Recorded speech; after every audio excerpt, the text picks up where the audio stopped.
At first, they thought it was stress. Then, just a hormone imbalance. Then, a benign tumor.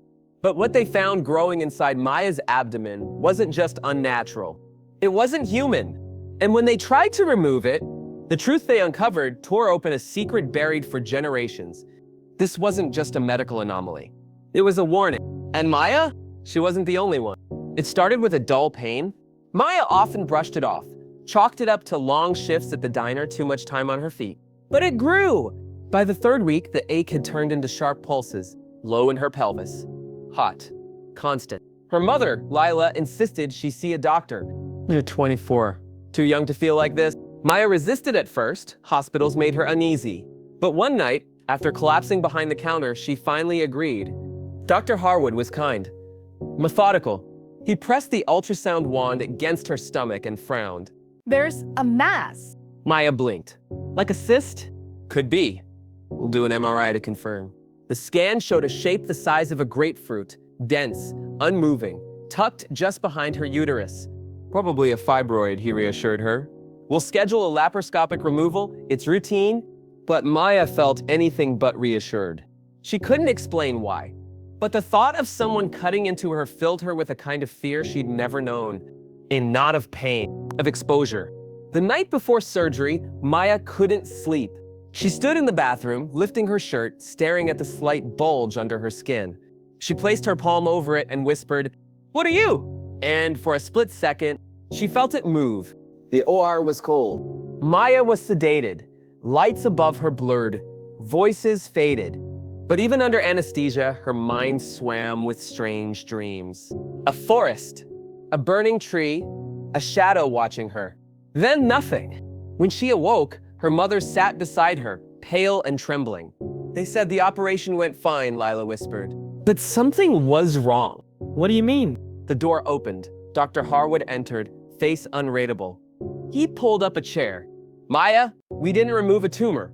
He held up a sealed container. Inside, floating in solution, a small, oblong mass, pale, corded with veins. But it wasn't a tumor. It had cartilage, a rudimentary eye socket, and what appeared to be teeth. It's called a fetiform teratoma, he explained carefully. Sometimes, in the womb, one twin absorbs the other. What remains can develop into these formations. Maya stared at the container. You're saying it's a twin? A parasitic one. But it wasn't like anything we've seen. It had nerve endings, a spinal ridge. Could it feel? The doctor didn't answer. When Maya returned home, her mother seemed more shaken than she was. That night, Maya found her in the kitchen, crying over an old leather-bound journal. What is that? Lila slid it across the table. It was Maya's grandmother's diary. Inside, cryptic notes, symbols, hand-drawn anatomy sketches, and one phrase repeated, "The second-born must never awaken." Lila poured tea with trembling hands. Your grandmother used to say our family carried a curse. What kind of curse? Something about a line split long ago, two sisters, one bore life, the other bore watchers. Maya's skin prickled. What are watchers? Lila flipped to a torn page in the journal. A drawing of a fetus with hollow eyes. Beneath it, a note. They are not born, they are kept until they choose a host. Maya stared at her mother. You think that thing inside me was one of them? Lila didn't respond, but her silence was enough. The next day, Maya received a call from the hospital. It was Dr. Harwood's assistant. Hi, Miss Karam. Dr. Harwood is no longer available. What do you mean? He's been placed on leave for mental health reasons. He was fine 2 days ago. We're just calling to ask that you return the specimen he may have given you. It wasn't authorized. You want me to return it? Yes, immediately. Maya hung up, then looked at her kitchen shelf. The container still sat there. But now, the fluid was cloudy, and the thing inside had moved. That night, Maya heard a knock at the door. It was past midnight. She peered through the peephole. No one there. She turned away. Another knock. Harder. Then, a voice. Low, childlike. You took me out. Now I'm taking you back. When Maya's tumor was removed, they thought the danger was gone. But the thing they pulled out of her, it wasn't done. And her family's journal hadn't warned her about what to do if the second-born escaped. Only that it should never, ever awaken. But it had. And it wasn't alone. Maya stood frozen in her hallway. The knocks came again, steady now, deliberate. She checked the peephole a second time. Still no one. But then, she looked down and saw it. 2 small, gray feet. Bare, not childlike, not human. They vanished before she could react. The hallway went silent, but the dread remained. She ran to the kitchen shelf. The glass container sat where it had all week. But now, the lid was off. The preservative fluid had darkened to an oily black. The thing inside gone. Maya screamed. Her mother came running, eyes wide. It's gone, Maya gasped. It's out. Lila didn't look surprised, just tired. Then it's begun. Later that night, Lila opened the family's hidden closet. Inside, a cedar box. Candles, a rusted dagger, dried herbs, wrapped in old silk. Your grandmother kept this sealed for 30 years. What is it? Maya asked. A binding kit. For watchers. You mean, for whatever that thing is? Lila nodded. If it's truly a second-born, it can't be killed. Then what do? We make it choose. That night, Maya entered the bathroom and turned on the faucet. Steam fogged the mirror.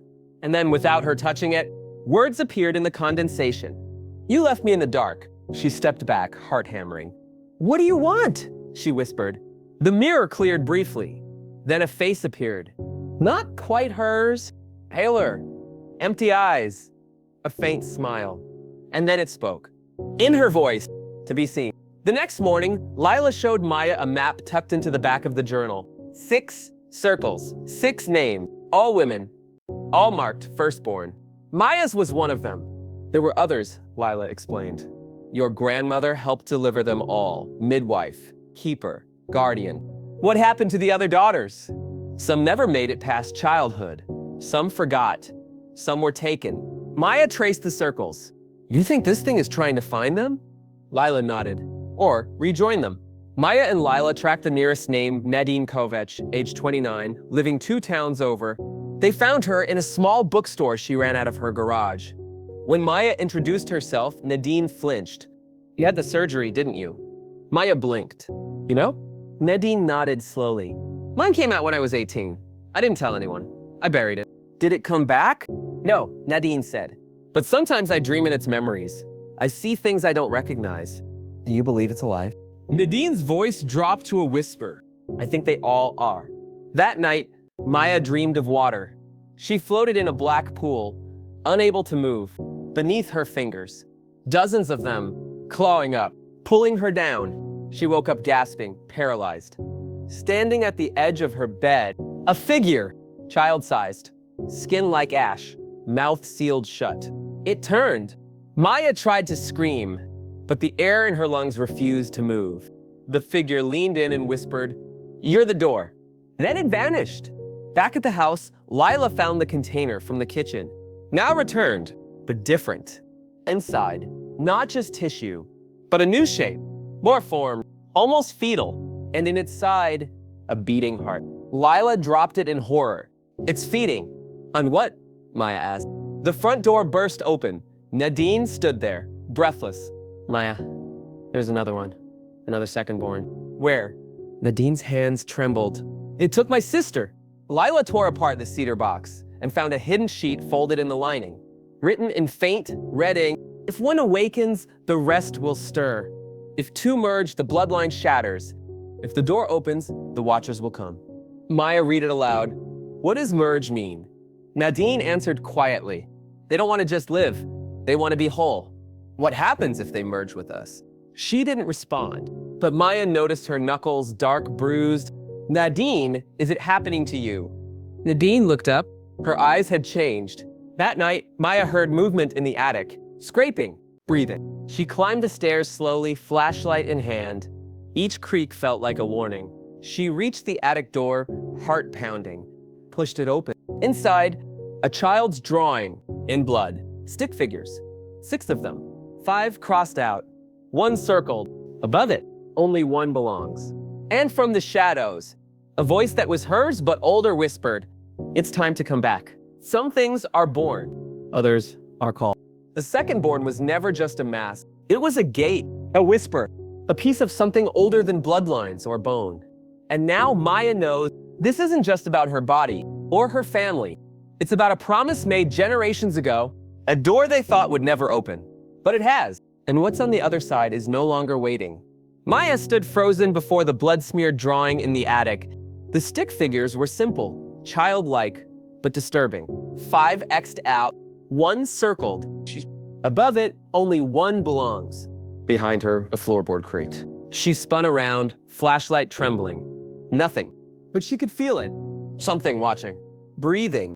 Downstairs, Nadine sat silently in the living room, rocking slightly. Her once brown eyes now had a faint silver sheen. Lila paced nervously. "We need to bind her." "She's not possessed," Maya whispered. "She's claimed. There's a difference. We can help her. We just need to understand how they choose." Nadine slowly turned to them. "They don't choose the way you think," she said. "They're not looking for a body, they're looking for memory." Maya frowned. "What does that mean?" "They take from the one who remembers the most." Lila gathered the old binding tools. Silver thread, black salt, rosemary ash. "We need to anchor her. If we delay, the second-born will overwrite her completely." Maya knelt beside Nadine. "Can you hear me?" Nadine nodded slowly. "It's like I'm standing in a room of mirrors, and each one shows me a life I never lived." "They're your ancestors," Lila said. "The Watchers feed through lineage." Maya held Nadine's hands tightly. "Then we won't let them feed." They began the ritual. Chants echoed softly. The candles flickered unnaturally. Nadine screamed. And then laughed. When Nadine finally collapsed, breathing slowed, her voice changed again. Lower. Familiar. "The pact was made in soil and silence." Who are you? Maya asked. "The first mother. I carried the first gate." "Why are you here?" "Because she's next." The voice pointed toward Maya. "The blood remembers, and the door will open fully through her." Then the voice went silent, and Nadine wept like a child. Lila finally revealed the last piece. Beneath the house, under the cellar floor, was a locked hatch, sealed with wax and iron nails. "Your grandmother told me to never open it," she whispered. "But it's time." They pried the hatch open. Inside, a spiral staircase, descending into darkness. At the bottom, an old stone room. Dusty, cold, ancient. Symbols lined the walls, a circle carved into the floor. And in the center, a stone cradle. Inside it, a second glass container. Empty, but stained with blood. One wall of the chamber had collapsed, revealing a tunnel behind it. They followed it. It led to a natural underground well, still black water reflecting their torchlight. Maya stepped close. Suddenly her reflection moved, not mimicking her, not delayed, moving differently. It smiled. "You're late," it whispered. She stumbled back. "What is this place?" she asked. Lila answered softly. "The birthing pool." "Birthing what?" "The Watchers don't just live inside us. They wait, grow, and when the time comes, they emerge." Nadine received a call that night from another name on the old list. A woman named Sarah. She was panicked. "My daughter had the same surgery, but the hospital lost the specimen. Now she's acting strange." "How old is she?" Maya asked. 6. Maya's blood ran cold. "It's not just women, it's the children now." Lila gripped her arm. "If they're crossing into the next generation, the gate's already open." "How do we close it?" She looked at Maya. "We don't." "Then what?" "We have to seal you." That night, Maya discovered a small circular mark on her abdomen. It hadn't been there before. It pulsed slightly like a heartbeat beneath the skin. She ran her fingers over it. It was warm. Nadine watched her from the doorway. "They're already tethered to you." "Why me?" "Because you survived the removal. You didn't reject them." Maya's heart pounded. "What happens if I don't resist?" "Then you'll become the door." That night, Maya dreamed again. She stood in the underground chamber, alone. The well bubbled, and from it rose a figure. Tall, pale, no eyes, just a mouth, smiling. It spoke in a voice made of 1,000 whispers. "The gate is ready. We only need the name." Maya trembled. "What name?" The figure stepped closer. "The one you gave them before you were born." She backed away, but behind her, the cradle from the cellar. And inside it, a mirror, reflecting not just her, but something growing inside her once again. They removed it from her body, sealed it in glass, buried it in shadow, but it had never left. It had simply returned, not as flesh, not as memory, but as something older. Something Maya had been marked for since before her first breath. She wasn't just a carrier. She was the key. And now, she had to decide, close the gate at the cost of everything, or open it and become what generations had died to prevent. Maya woke in a cold sweat. The dream of the underground cradle still lingered.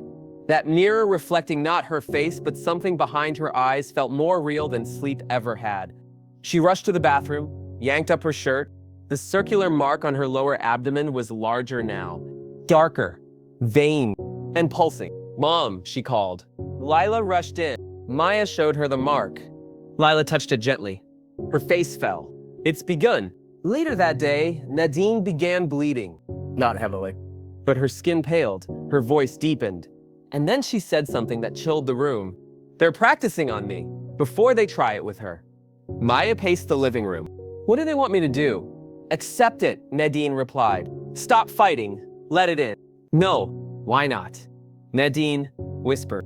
Maya turned, tears in her eyes. "Because I remember being human." Lila made a call to a woman known only as the midwife.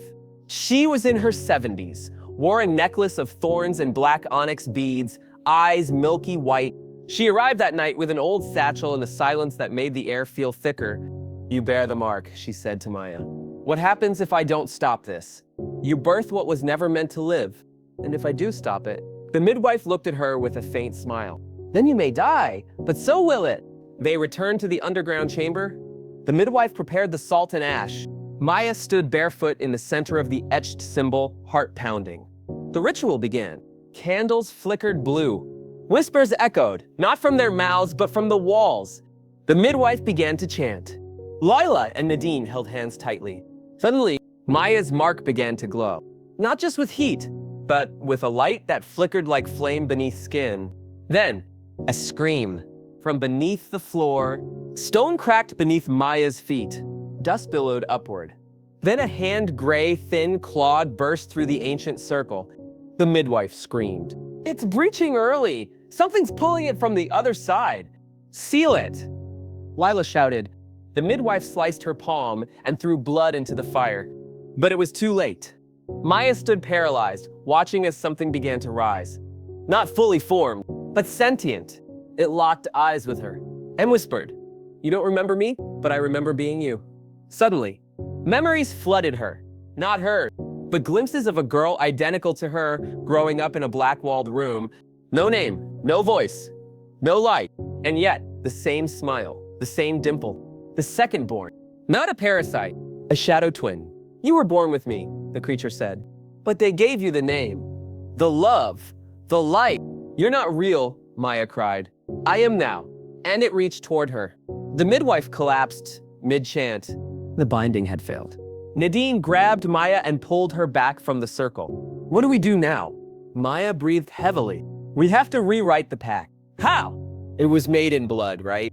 She reached into the satchel and pulled out the dagger. "Then maybe it ends in blood too." Maya stepped forward, blade in hand. "If you want to belong, you take my place." "No," the creature hissed.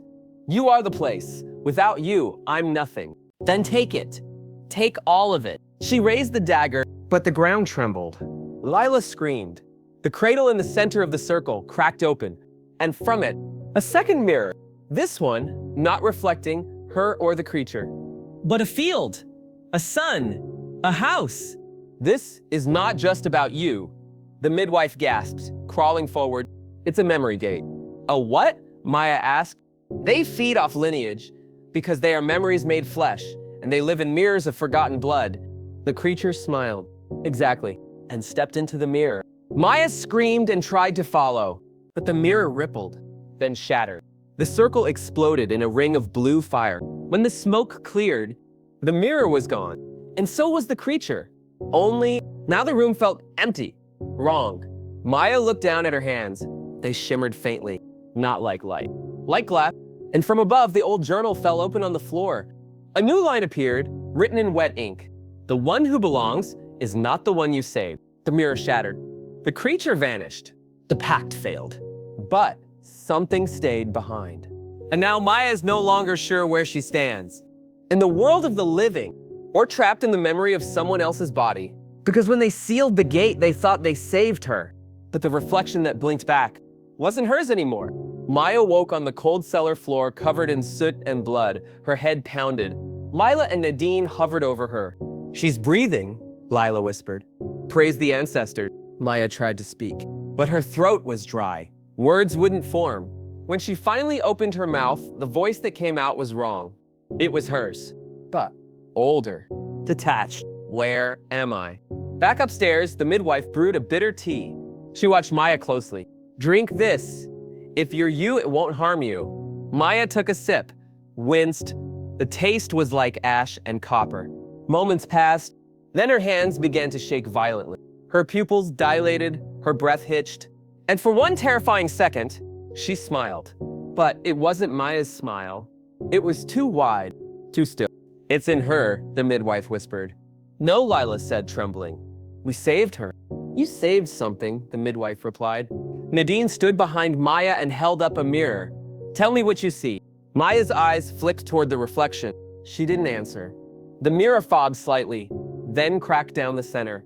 Maya blinked. "I see potential." "That's not something Maya would say," Nadine muttered. "But it's something I've always believed," Maya replied. "Then tell us your mother's name." Maya hesitated. "Too long." "Lila," she finally said. "But she isn't mine. Not anymore."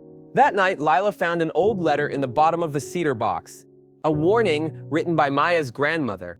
"If the ritual fails and the vessel remains, watch for signs." The mirrored breath, the still smile, the missing memory. "For she who remains may wear your daughter's skin, but she is not of your blood." Lila wept. "I should have ended it when I had the chance." "You couldn't have known," the midwife said.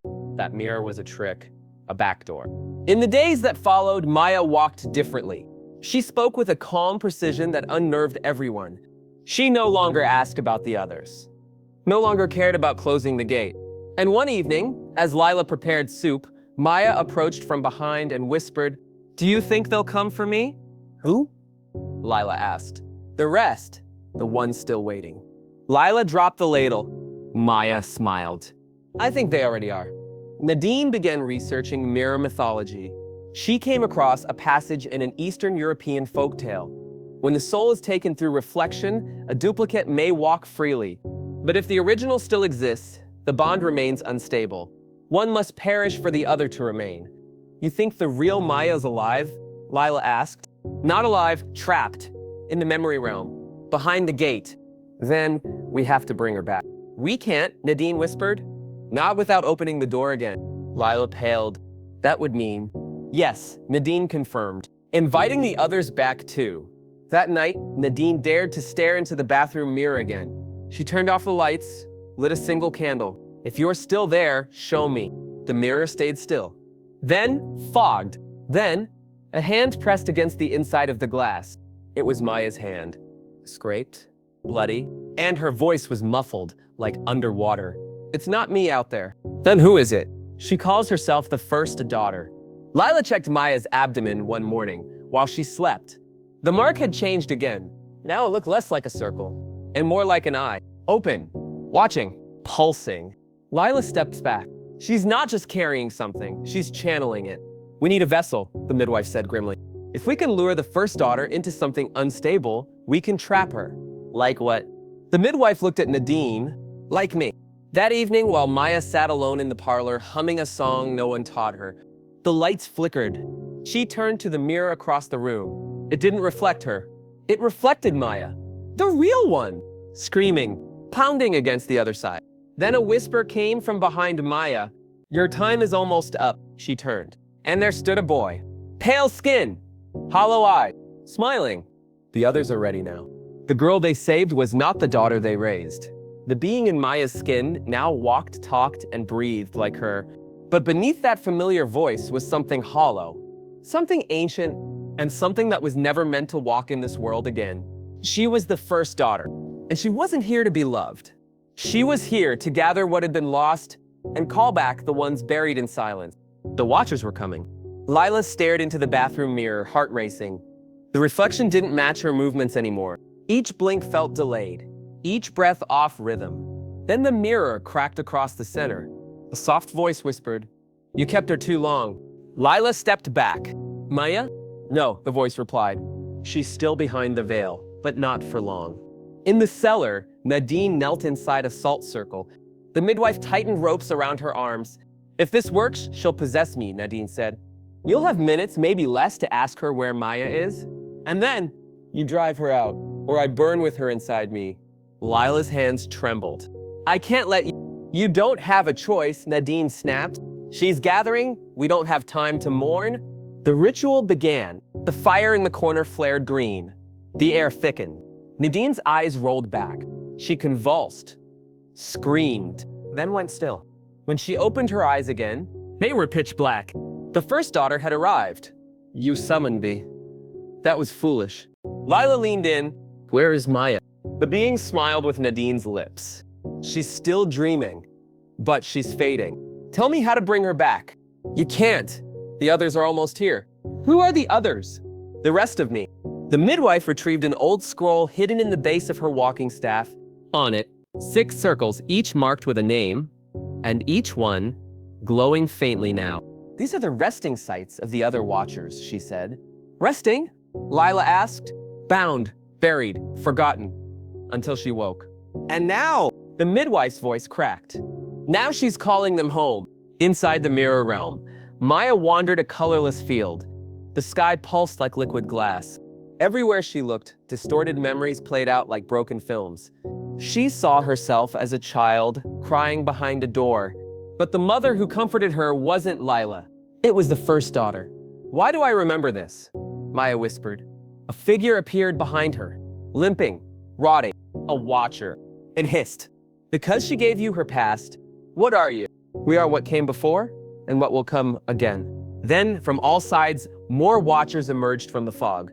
The pale boy who had warned Maya before reappeared in the waking world. He stood in the backyard now, watching the house. David found him near the old well. Who are you? A mistake, the boy replied. One of many. You helped us before. Because the first daughter doesn't know I still remember. I wasn't supposed to survive. Survive what? The boy looked up, eyes glowing faintly. The first gathering, 100 years ago. The midwife had a final option. If we locate the oldest resting watcher, the root, we can sever her connection. She'll be forced to return to the veil. But what about Maya? Lila asked. She might come back, or she might be trapped with the others forever. That's not a choice, David muttered. It's the only one, the midwife said. Lila took a deep breath. Then tell me where. The midwife pointed to the glowing scroll, a name etched in red. Karuva's Hollow. That night, the first daughter stood in the orchard behind the house. The moon above her turned crimson. One by one, dark figures emerged from the tray line. Eyes like cinders, skin like ash, smiling. She lifted her hands. The veil has thinned, the echoes are strong. Is the vessel ready? A watcher. She nodded. Tomorrow we open the hollow. From the shadows, the pale boy stepped forward. They didn't see him watching. Didn't hear his final whisper. I'll stop you, even if no one else remembers. There is a place where the veil is thinnest, where roots remember, screams, and the earth itself holds breath. They called it Karuva's Hollow. And long ago, it was the first gathering, the first betrayal. Now Maya's soul lingers in the mirror realm, and her family walks willingly toward the place where all this began. But the hollow doesn't forgive, and it never forgets. Lila studied the scroll in the midwife's lap, tracing the veins of old blood ink etched into the parchment. Karuva's Hollow, the midwife said softly, is more than a place. It's a memory that breathes, one that only answers to blood. Then we bring it blood, Lila whispered. The pale boy stood behind them. No, he said. You bring it truth, or it devours you. They drove until the roads vanished. Then they walked past rotting signs into a forest choked with twisted trees and silence so heavy it bent sound. At dusk they reached it. Karuva's Hollow wasn't marked, but they felt it. The air grew colder. The earth softened, damp as flesh. And there at the center of a clearing stood a monolithic slab of stone cracked and veined with red moss. The midwife knelt and pressed her hand to it. She was sealed here, she said. The first daughter's mother. What happens if we break the seal? David asked. The boy replied, You won't have to. She's already waking. The midwife lit black candles and carved sigils into the soil with her dagger. We must call her by her forgotten name. If we speak it fully, The gate will open just for a moment. And Maya? Lila asked. If her soul still clings to your blood, it will find its way back. And if it doesn't, then we seal everything. Forever. Lila nodded once. Begin. The chanting began. The midwife's voice dropped into a guttural rhythm, old words twisting like roots from her tongue. The slab trembled. From beneath it, a sound emerged. Not a growl. Not a scream. A heartbeat. Fast. Echoing. Wrong. And then laughter. High. Feminine. Terribly familiar. She's here, the pale boy said, backing away. She never left. Meanwhile, in the mirror realm, Maya ran. The Watchers chased her across broken landscapes, fragmented memories, reversed skies, and endless glass, but one mirror shimmered differently. Inside it, Karuva's hollow. She reached for it. It resisted, then pulsed. And she saw her mother, crying, calling her name. Maya, Lila shouted from the real world. Maya screamed back, I'm here. But the first daughter appeared beside her. You're not going anywhere, she whispered. This body is mine. And pushed her from behind. Maya fell into the glass. In the real world, the slab cracked open. A blinding white light burst upward. Inside it, two figures. Maya, crawling, weak, pale, and the first daughter, rising behind her, smiling. You shouldn't have brought her here, she said. Now we remember too. Watchers rose from the ground around them, forming a circle. David raised a blade. Do we fight? The midwife placed her hand on his arm. We choose. Only one can return. What?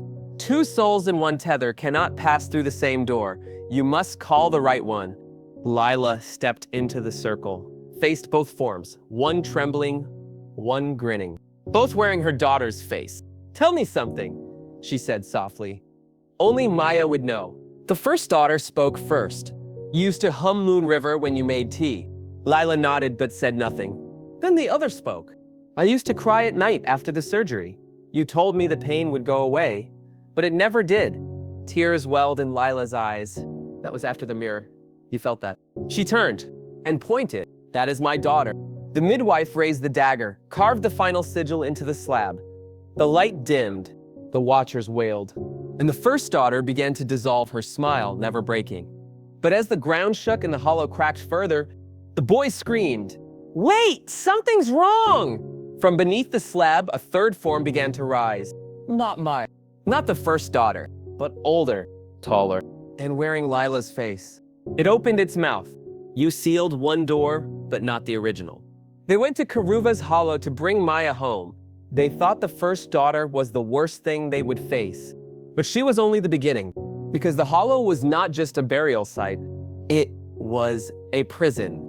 And its prisoner was never the daughter, but the mother. And now, she was awake. The slab cracked in two. Light evaporated. The wind died. And from beneath the stone, a hand emerged. Aged, pale, fingernails, black and rotted. Then another.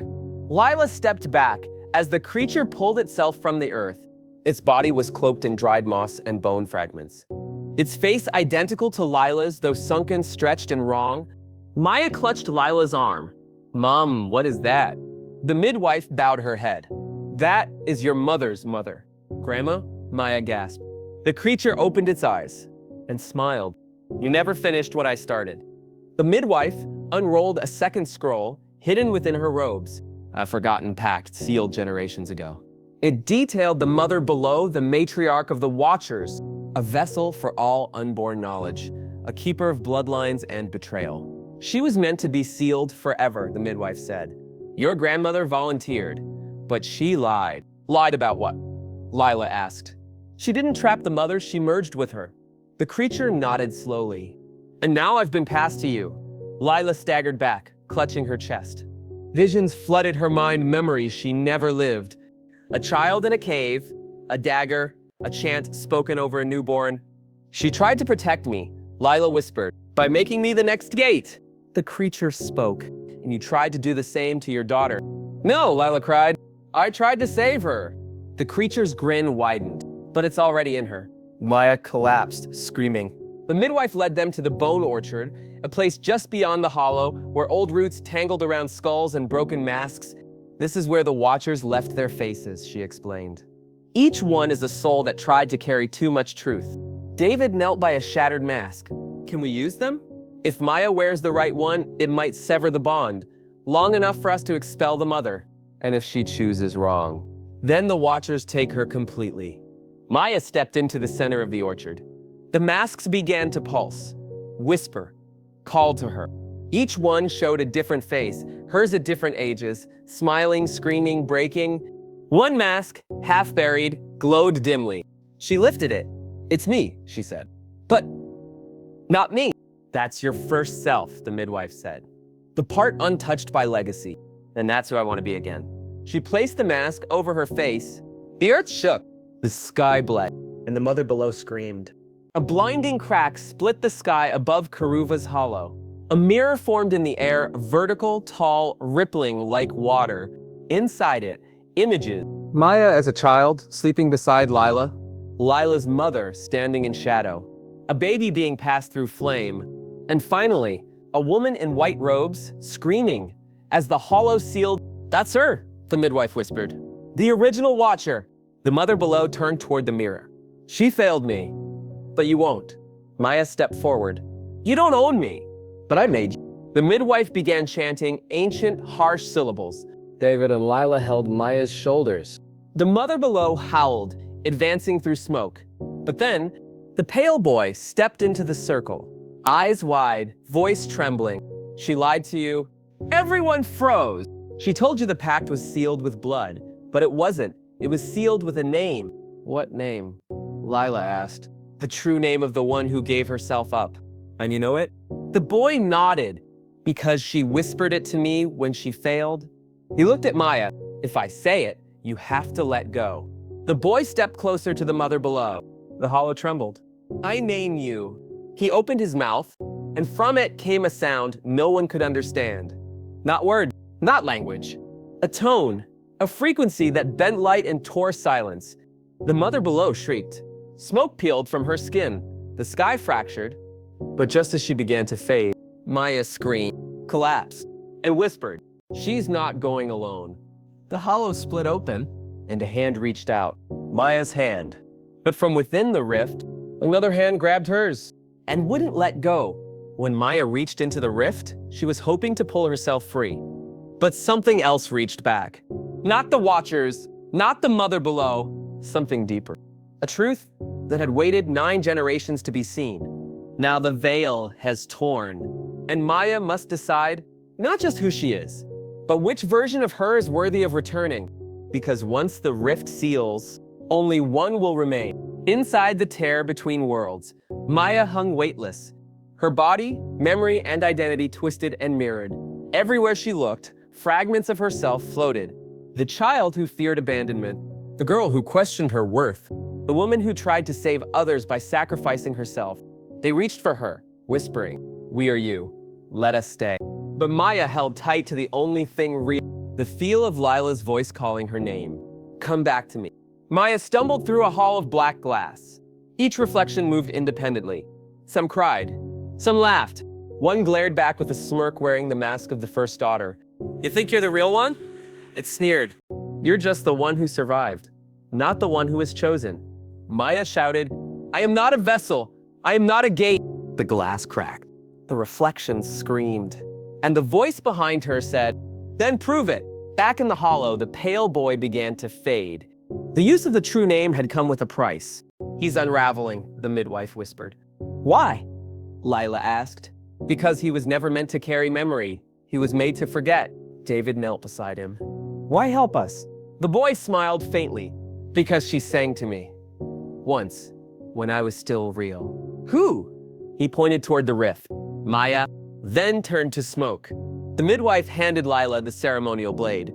"One soul must be anchored. One must be released. The hollow requires balance. If I call Maya now, will she be whole? Only if the bond is broken before the gate seals. And if I can't, you lose her. Or worse, she comes back wrong." Lila clenched the blade. Her hand trembled. Tears streamed down her face. At the center of the rift, Maya found a throne of bone and light. On it sat a woman veiled in smoke. The firstborn, the original. Her face was Maya's, but older, weary, timeless. You carry what I buried, she said softly. Pain, love, memory, legacy. Why me? Maya asked. Because you remember. That makes you dangerous. Then I'll forget. The firstborn smiled. You can't.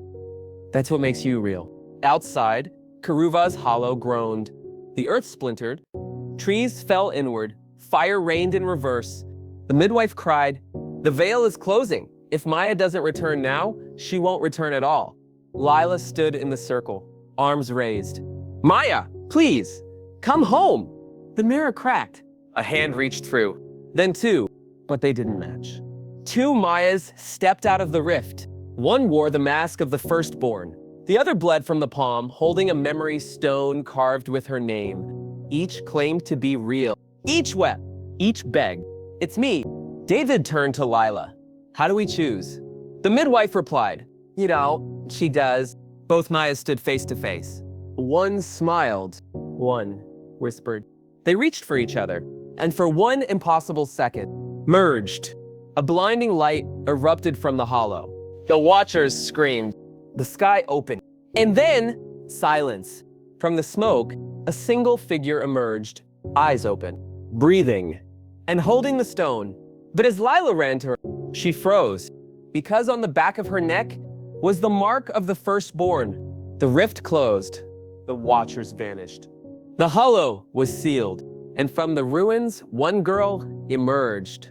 She wore Maya's face, held Maya's memory, but carried something deeper. A scar that pulsed behind her eyes. A knowing silence. Everyone rushed to embrace her. Everyone believed she had returned. Everyone. Except Lila. Because when a mother holds her daughter, she knows if the heart inside still beats the same. Lila wrapped her arms around Maya, felt her breath, her tears, the trembling. "You're safe," she whispered. "You're home." Maya clung to her, but said nothing. Later, as they sat by the fire, the midwife quietly asked, "Do you know who you are?" Maya looked up, eyes filled with light, but ancient. "Yes. Are you her?" A pause. I'm what she left behind. David found the memory stone in her pocket. He turned it over. Etched on one side, Maya. On the other, Aura. "Who is Aura?" he asked. Maya blinked slowly. That's the name she gave herself when they tried to erase her. "The first daughter?" Lila asked. "No," Maya said. "The first me." "You mean a fragment?" the midwife asked. "A survivor?" Maya replied. "We shared one soul, but split across time." The midwife opened the last page of the grandmother's journal. Written in faded ink, "The vessel that returns may not return alone. If she carries both names, the line will end. But if she speaks the third, the line will heal." "What's the third name?" Lila asked. Maya stood, walked into the hollow's remains. She placed the memory stone in the center. Whispered, "I name myself Hull." The stone pulsed once, then shattered, and Maya collapsed. For 3 days, she didn't speak. She slept, but her body twitched like it remembered too much. On the third day, she awoke screaming. "Where is she?" Lila rushed to her side. "Who, Maya?" "The one who stayed behind. The one who let me go." Tears poured down her cheeks. "I thought I was saving her, but I became her." "No," Lila whispered. "You became both. And that's why you came back." Maya walked to the cracked mirror in the cottage.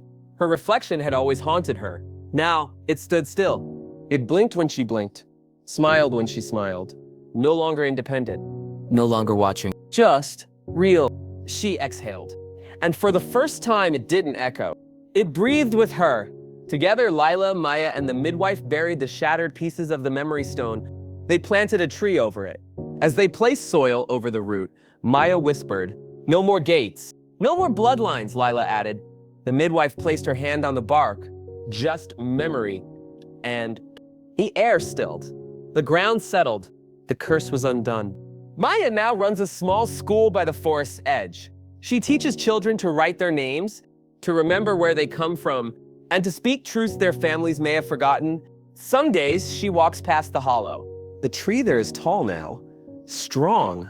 And when the wind moves through its branches, it sounds almost like a voice, but not a warning, not a watcher, just a whisper of what was lost and what was reclaimed.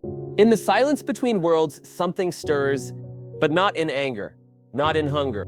In rest, a spirit sits by a mirrored pool, brushing the surface gently. She wears Maya's face. But she is not Maya. She is the part that stayed behind. Smiling, watching, whispering. She remembered me. Then the water stills, and the reflection fades forever. What if the greatest healing doesn't come from defeating darkness, but from embracing every broken piece of who you are?